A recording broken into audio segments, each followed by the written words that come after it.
Ada yang pernah ngomong ke gue, anak-anak Singapura tuh lu kalau kasih konten receh nggak mau. Kenapa? Karena dari kecil media mereka emang nggak ngasih itu. Media mereka itu ngasih mereka sesuatu yang serius. Jadi otak mereka tuh tersetting untuk hal-hal yang lebih penting dalam hidup.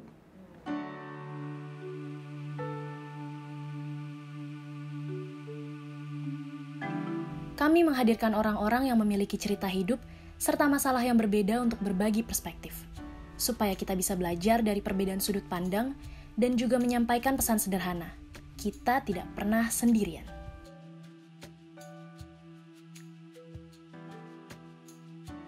Nama gue Jovelda Lopez. Gue dan adik gue punya channel YouTube bernama Skinny Indonesian 24. Nah, itulah perkenalan untuk masyarakat umum tuh kayak gitu ya. Awalnya 2012 gue gabung adik gue. Dia udah punya channel di awalnya. Dia cuma upload cover-cover lagu, sepertinya dia terinspirasi oleh Justin Bieber. Gue nggak tahu dia inspirasi dia apa. Cuma tiba-tiba dia dapat tugas dari kampusnya bikin video. Dia pakai pacar gue waktu itu, jatuhnya mantan berarti ya. Tanpa sepengetahuan gue. Gue nonton videonya, video lucu banget. Terus gue bilang, boleh nggak gue gabung nih di sketsa berikutnya. Kalau dia mau bikin sketsa berikutnya. Terus tiba kita buat satu lagi, berjudul Modus. Udah, dari situ langsung lanjut terus sampai hari ini. Tapi itu secara rekam digital ya. Kalau secara kemauan gue tuh sebelum gue kuliah di salah satu universitas di Indonesia ini. Kalau dihilangin D-nya, ketahuan nama universitasnya apa. Itu gue sebenarnya juga kuliah di KJ Teater. Jadi gue tuh lulus dari SMA emang mau jadi aktor. Cuma kakak gue ini membawa sebuah beban di keluarga. Kakak gue tuh dokter, FK di universitas yang sama. Kebanting kakaknya di sana, adiknya masuk Institut Kesenian Jakarta. Sedangkan nilai gue waktu SMA ya nggak jelek-jelek amat gitu. Ya bagus berarti kan. Kenapa gue nggak masuk jalur yang konvensional? Ya udah, jadi gue keluar dari IKJ, gue masuk ke kuliah itu, gue ngambil fisika nuklir. Ada dua hal sih. Kalau satu tuh, soalnya dulu tuh nggak ada alasan moneter ya. Jadi tuh dulu tuh nggak bisa bilang karena kita menghasilkan duit, gue lanjut terus. Enggak, ada rasa senang. Jadi ketika kita bikin sketsa, banyak orang nonton, orang komen. Keinginan gue dulu menjadi aktor tuh kayak seolah-olah terbayar di situ. Gue acting di sebuah tempat, orang nontonin. Kayak adrenalin rush di situ. Gue jadi lanjut terus. Oh, apa nih sketsa berikutnya? Wow, kayak on fire banget. Apa nih berikutnya, harus bikin terus gitu. Ya itu sih yang ngedorong. Itu alasan pertama. Kalau alasan kedua, sebenarnya juga gue juga udah berkali-kali coba casting sih. Jujur gue berkali-kali coba casting, entah itu Indonesian Idol, karena gue merasa gue bisa nyanyi, padahal nggak bisa. Casting juga mungkin FTV, tapi nggak pernah sinetron sih. Dan nggak pernah keterima, tapi ada medium yang menerima gue. Jadi acceptance sih. Kalau gue pikir sekarang ya di umur 30, ada platform yang accept gue untuk diri gue. Jadi kecanduan. Jadi kayak, oh ternyata ada juga yang suka gue. Soalnya yang konvensional kok selalu menolak gitu. Jadi gue selalu di situ.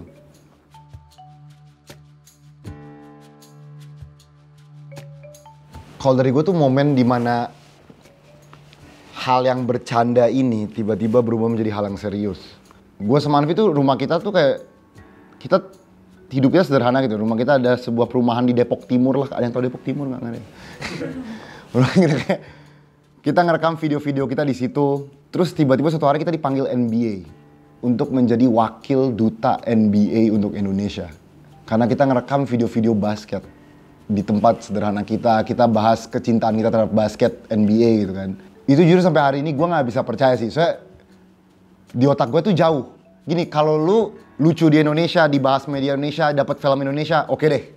Emang kayaknya jalurnya seperti itu. Tetapi kita tiba-tiba diundang NBA untuk nonton final NBA, untuk nonton All Star NBA, untuk nonton game-game preseason NBA. Itu luar biasa sih. Bagi gue kayak kekuatan YouTube tuh ternyata sebesar ini. Ini baru di mana di otak gue kayak ini legit, ini media baru. Soalnya biasanya dari dulu mereka pasti undang orang yang menurut mereka pantas lah. Entah olahragawan, sportscaster atau apa gitu untuk menjadi duta mereka. Sekarang mereka tiba-tiba, kalian nih YouTuber, kalian nih kita yang undang bakal kalian nih. Jadi gue gak pernah lupa, itu satu. Kedua tuh mungkin, gue juga gak tahu sih orang bilang ini kampanye atau enggak. Tapi Pak Jokowi, waktu itu kan dia sempat ngundang beberapa YouTuber tuh. Ini yang pertama kali ya, abis itu dia sering melakukannya lagi. Maaf beliau. Beliau pertama kali mengundang YouTuber, itu kita. Terus dia tanya, siapa yang mau bikin video sama saya? Itu gue sama Andovi langsung angkat tangan di tempat on the spot, langsung kita dong. Dan dia langsung iyain. Terus itu menjadi video pertama dia kolaborasi dengan YouTuber gitu. Tadinya kan dia punya channel sendiri, atau nggak dia panco sama Kaisang, nggak ngerti lah beliau ngapain. Tapi ujungnya ini pertama kali dia bikin video di luar itu gitu.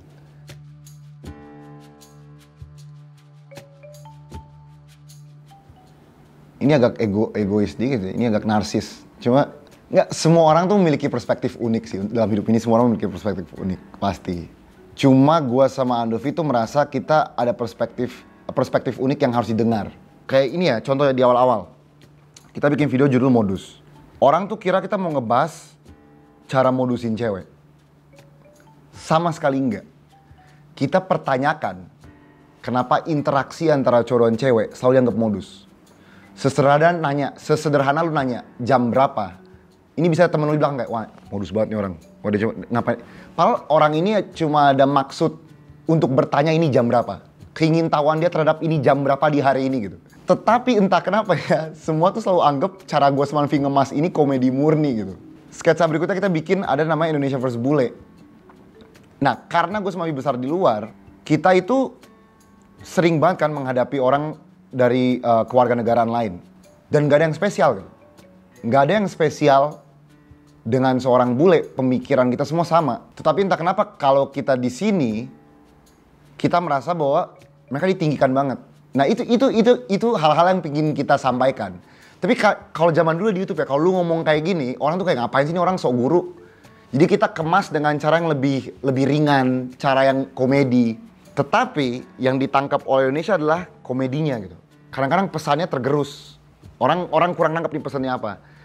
Nah karena orang selalu nangkep versi komedinya, kita nih makin kebawa ke komedi. Kita di awal banyak pesan, di tengah nih tiba-tiba kita mulai uang masuk, orang tuh selalu mau kita untuk komedi. Kita kalau main iklan film disuruh jadi badut gitu, kayak iklan TV disuruh jadi badut kayak, ya tolong dong, ketawa, lawak, apa gitu. Padahal that was not our why. Tetapi karena gue sama Manfi emang pada dasarnya kita nggak ada duit. Ketika kita dikasih duit, kita nggak nolak. Kalau kita nolak dan kita mau menjadi orang yang nggak memiliki duit, itu juga bodoh menurut gue ya, itu juga bodoh. Soalnya nanti duit yang kita dapat ini juga bisa kita pakai untuk menggaungkan ideologi awal kita juga. Asal kita ada sumbernya, ada uangnya, kita bisa jadi produsernya. Selama kita nggak ada uangnya ya kita pelakunya doang nih, produsernya orang lain. Yaitu that's the why sih. Cuma ya kita agak hilang gitu. Kadang-kadang pesannya hilang. Nah, ini semua tuh gongnya ketika kita bikin lagu sama Young Lex berjudul GGS. Man, first gue tuh ngomong YouTube lebih dari TV. Digital tuh kenyataan. Semua orang ketawa. Semua orang ketawa. Apa sih ini orang ngomong apaan? Sekarang semua orang di YouTube. Ini gue ngomongin keresahan gue waktu itu. Bahwa gue selalu merasa gue diremehkan. Jadi gue bilang, enggak, bagi gue YouTube tuh lebih dari TV. Semua orang ketawa. Kita diajak ke talkshow TV, semua orang kayak, apa sih lu bercanda kan TV lebih keren, ha. Sekarang semua orang itu di YouTube. Plus banyak lain tentang omongan gue lah. Nah tetapi, itu dia pesan di rap itu, yang gue orang nangkep, orang tuh nangkepnya beda. Orang tuh nangkepnya malah kayak, oh nih orang mau jadi rapper, oh lagunya seperti ini. Jadi beda gitu. Nah setelah poin itu, gue sama Andovi kayak, udah lah Andovi stop. Kita nih kayaknya harus fokus ke pesan. Soalnya takutnya nih kalau kita pesen, kita bungkus dengan hal lain yang orang lihat tuh bungkusannya doang. Gue paling benci ngomong di Indonesia, tapi ya emang penonton yang nonton itu, so gue gak bisa mengeneralisasi satu negara. Tapi kebanyakan penonton kita tuh disuguhkan, mereka tuh ngeliat bungkusnya doang nih. Gak ada yang ngeliat dalamnya apa sih. Nah kita selama ini harus emang kasih bungkusan yang lebih menarik. Tapi sekarang udahlah buka aja bungkusannya, udah kasih dalamnya aja. Nah pas kita kasih dalamnya aja, views turun. Likes turun, mulai naik orang-orang lain yang bungkusannya lebih pasar. Kalian lihat aja deh ketika 2016 pada Skinny dan teman-teman mulai fokus ke pesan, kalian lihat deh siapa yang naik. Nggak usah disebut lah namanya, adalah jedar gitu kan, nggak tahu apa itu. Tadi simbolisasi apaan tuh kan.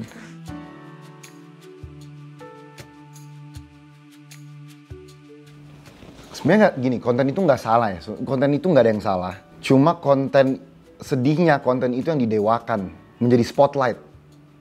Lu bayangin, YouTube menyuguhkan ribuan jutaan, puluhan juta konten. Yang orang lihat tuh yang prank, klarifikasi. Ya gue menyayangkan aja sih. Tapi ini juga merefleksikan kedewasaan penonton kita. Soalnya gini, jujur ya, gue ya udah ngomong aja deh. Gue tuh Line Today ngasih gue berita, gue gak bakal pernah pencet. Karena gue tahu ini berita atau is the title way too good gitu. Kalau isinya bakal mengecewakan, tapi mereka tuh bikin judulnya semenarik itu supaya gue pencet, supaya KPI mereka di perusahaan mereka tuh terpenuhi, dapat views. Nah, gue nggak mau memenuhi KPI sebuah perusahaan yang purpose-nya emang salah. Kecuali purpose dia untuk memberitakan sesuatu yang benar, gue akan kasih dia views gue gitu. Tapi kalau emang, ya nggak bisa lu bilang ini restoran ayam geprek pas lu masuk isinya tahu tempe, nggak bisa dong. Isinya harus bener-bener ayam geprek. Dan kalau bisa ayam gepreknya yang enak. Gini, zaman sekarang media tuh suka nge-highlight konten-konten seperti itu. Bahayanya adalah anak-anak kecil sekarang yang mau masuk YouTube, itulah yang mereka lihat. Oh, kalau gue kayak dia, gue bisa punya Lamborghini. Oh, kalau gue punya kayak dia, gue bisa punya Ferrari. Gue ngeliat bokap gue nih jadi supir truk, gue ngeliat bokap gue jadi kuli, gue ngeliat bokap gue jadi PNS, nggak bisa ngapa-ngapain dalam hidup. Tapi gue ngeliat satu kampret ini kerjanya ngupload video beli Ferrari. Ya udah, gue jadi dia aja. Itu bahayanya minta ampun, karena ya gak semudah yang orang-orang yang tunjukin. Mereka semua juga orang-orang ini yang punya Ferrari dan juga punya struggle sendiri gitu. Nah, makanya gue sayangkan tuh gue tuh selalu ngomong ke YouTube, tolong dong highlight orang yang bekerja dengan keras dan jujur. Supaya anak-anak kecil ini juga pas ngeliat, oh jalurnya juga ada yang ini kok. Bukan jalur yang ngasal doang gitu.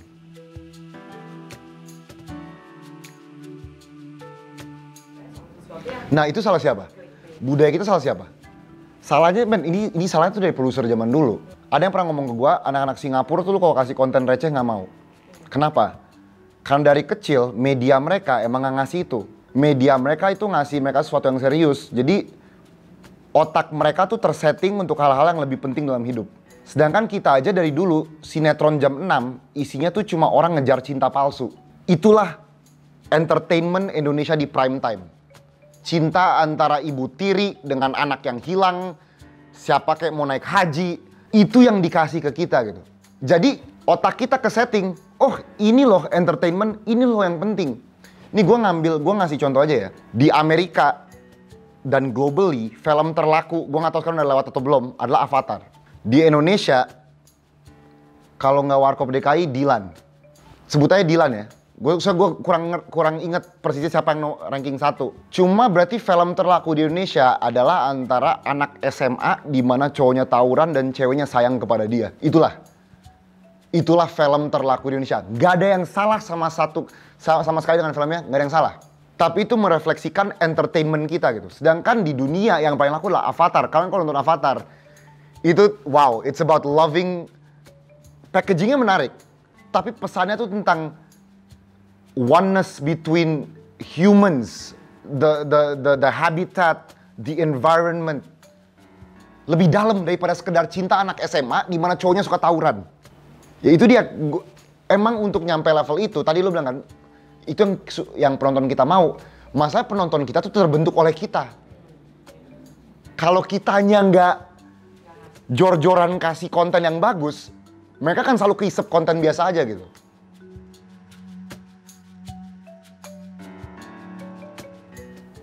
It's very possible. Dan menurut gue sekarang lagi menuju ke situ sih.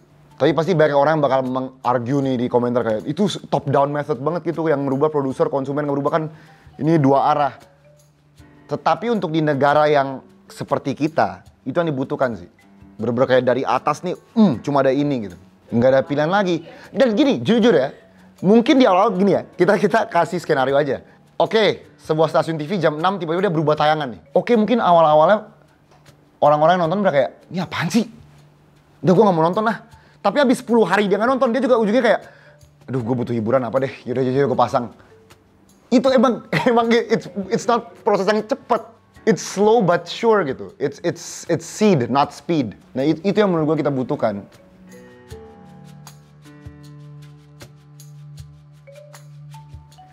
Gue tuh kayak pernah ngedorong bokap gue sampai jatuh. Jadi, wah ini cerita gue gak pernah share sih, tapi udah oke. Gue tuh lagi kuliah di sini di UI, Andovi di India, SMA. Andovi pulang sekolah, nyokap gue lagi di komputer. Bokap gue bilang nih ke Andovi, langsung kerjain PR. Ngapain kamu? Bokap gue orang Flores betul ya, jadi sorry kalau tiba-tiba aksennya Flores gitu kan. Ngapain kamu main-main? Udah bikin PR. Nyokap gue ngomong, udahlah kasih dia istirahat bentar, udah gak apa-apa. Bokap gue tetap mengacuhkan nyokap gue, bokap gue tetap, Andovi bikin PR sekarang, udah gak ada besok kamu di kelas. Nyokap gue balas lagi. Tiba-tiba bokap gue ngomong ke nyokap gue, kamu diem. Nah gue yang selama ini cuma pengamat nih di ruangan ini, gue berdiri. Terus gue dorong bokap gue bilang, lu jangan pernah menghina nyokap gue. Ini ada konteksnya. Dari dulu tuh gue merasa nyokap gue tuh yang berjuang untuk keluarga gue. Nyokap gue tuh yang diplomat. Bokap gue tuh politik, tapi nggak pernah menang. Bokap gue tuh selalu mau dapat kursi di DPR, nggak pernah dapet. Sedangkan nyokap gue nih yang kerjaannya mungkin nggak seglam DPR, tapi konsisten terus seumur hidup. Diplomat. Anaknya jadi ada experience luar negeri. Jadi gue di titik itu gue merasa, lu nggak bisa menghina orang yang menyokong keluarga ini. Gue sama bokap gue setelah hari itu, bener-bener bokap gue tua ya. Gue tuh almarhum. Gue waktu dorong gue umur berapa tuh? 20 sekian, bokap gue udah umur 60-an. Tiba-tiba 2 tahun kemudian, 3 tahun kemudian nyokap gue ceritain. Kenapa bapak kamu seperti bapak kamu ke kalian gitu. Karena emang udah ada perjanjian antara mama dan papa untuk kayak gini. Nah di situ gue nangis. Gue kayak, gue kira bokap gue selama ini tuh ego dia gitu. Untuk dia mengejar mimpinya dan tidak terlalu fokus kepada keluarganya gitu. Tapi ternyata di rumah tangga mereka ini, kan mereka yang menikah. Mereka tuh udah ada perjanjian antara mereka berdua yang emang mereka putuskan untuk tidak di-share ke anak-anak. Jadi emang nyokap gue yang bilang, mama yang emang udah janji sama papa, udah kamu silahkan chase your ambition, aku yang jadi tulang punggung keluarga. Itu decision antara 2 adult gitu. Ini kita nih 2 generasi beda ya, soalnya bukan 2 generasi, kayaknya 65 generasi beda. Bokap gue tuh lahir besar di Flores, merantau ke Jakarta waktu kuliah. Sedangkan anak-anaknya, karena pekerjaan ibunya, besar di kota metropolitan di Eropa dan Amerika. Itu secara mindset itu 2 hal yang clash. Gue tuh cuma pingin dari dulu kayak bokap gue kayak sesederhana. Kayak gini, gue tuh kalau ke rumah teman-teman gue di Eropa gitu, kayak mereka dipeluk bokapnya, terus bokapnya ngomong kayak I love you gitu. Itu gue gak pernah dapet loh. Bokap gue selalu ceritakan, dia waktu kecil, dia diikat di pohon, diolesin madu, supaya semut gigit-gigit dia gitu. Dia untuk makan malam nombak ikan. Guys, ini Flores tahun 50-an ya. Kita jangan ngomong Flores sekarang mungkin udah maju. Ini Flores tahun 50-an. Bokap gue lahir tahun 48. Nah gue juga harus paham dong. Sebagai seorang manusia gue harus paham. Emang mindset bokap gue tuh emang berarti kayak gitu. Tapi kadang-kadang gue berharap kenapa sih dia juga gak ngerti anaknya gitu. Yang beda. Jadi kadang-kadang gue tuh cuma berharap bokap gue menunjukkan emosi yang manusiawi gitu. Kayak peluk, I love you, apa kek.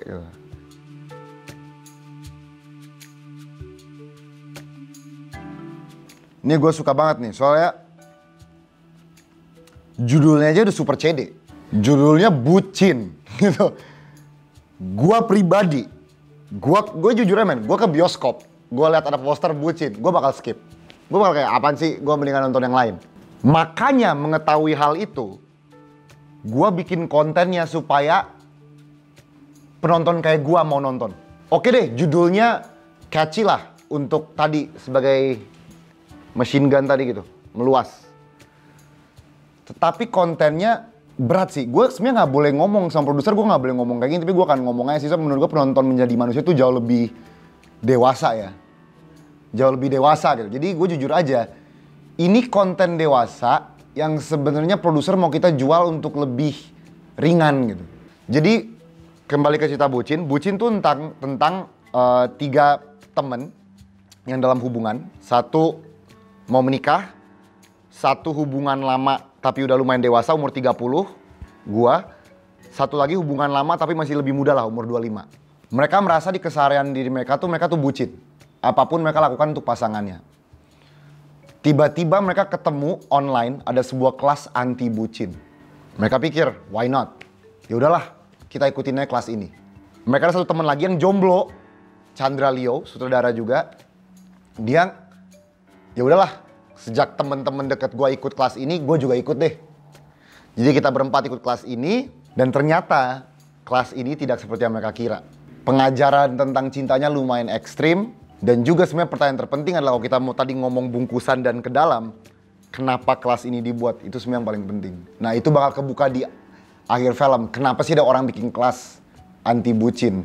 Kita nggak pernah nanya kita masuk bimbel, kenapa nih orang bikin bimbel. Pasti ceritanya menarik, kenapa nih orang bikin bimbel. Mungkin dulu dia belajar, dia nggak merasa guru-gurunya tuh bisa menjelaskan, oleh karena itu dia bikin. Nah kenapa si cewek ini bikin kelas anti bucin? Itu sebenarnya yang bagi gua sangat amat menarik. Bucin lah. Bucin. Gue penulisnya btw. Gue penulis ini. Ini emang dari hidup. Jadi karakter gue dari hidup gue. Karakter Andovi terinspirasi oleh hidupnya. Karakter Tommy terinspirasi. Tapi kalau karakter gue bener-bener hidup gue. Ya, jadi gue tulis ini ketika gue putus dari mantan gue. Cerita itu semua dituangkan di sini. Tapi harus dibagi seimbang dengan cerita Andovi sama cerita Tommy. Definisi gue ya. Ini apalagi ini berlaku banget di zaman sekarang. Ini gue nggak suka nanti orang kayak, Kak ini gue baca di tempat lain. Ini gue kasih tau nih, ada temen gue juga Creators for Change, namanya Nadir, Instagramnya Right in the Nads. Dia nulis, sekarang tuh semua orang ingin mengutarakan opini mereka. Kan dulu tuh semua seragam ya, kayak kalian lihat ya dulu. Sekarang tuh waktu dimana individualisme tuh bener-bener di spotlight banget. Oh gila, lu harus menjadi diri lu. Jangan mengikuti arus. You have to be you, you have to be you. Nah kebanyakan tuh sekarang orang selalu menyuarakan dirinya, tapi menolak untuk mendengar.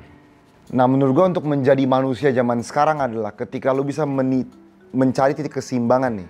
Antara menyuarakan diri lu. Jangan tertindas, tapi jangan ngotot-ngotot juga bahwa gua nih yang benar. Lu tuh juga harus mendengar. We're talking too much, we're not listening. Jadi I think you have to find the right balance between talking and listening.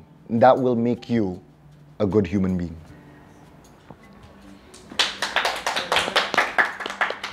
And Kakak. Terima kasih. Halo, saya Kakak dari Menjadi Manusia. Terima kasih sudah menonton video ini. Semoga video ini bisa memberikan manfaat untuk kalian semua. Jangan lupa untuk like, komen, dan subscribe. Serta jangan lupa untuk nyalakan tombol notifikasi untuk mendapatkan update terbaru dari kami.